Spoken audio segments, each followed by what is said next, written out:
সকলোকে শাৰী সামৰি একত্ৰিত কৰিবলৈ আমি যত্ননাস্তি চেষ্টা কৰিছোঁ। মই আশা ৰাখিছোঁ এই অনুষ্ঠানটো সাফল্যমণ্ডিত হওক আৰু এইখিনিকে কৈ মই মোৰ বক্তব্যৰ সামৰণি মাৰিছোঁ। ধন্যবাদ।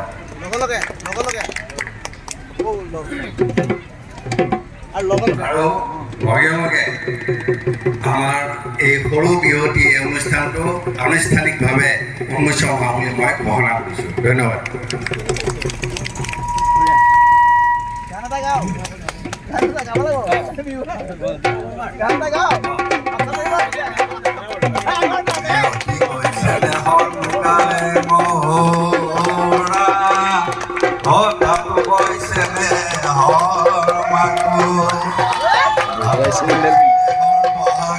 Sendal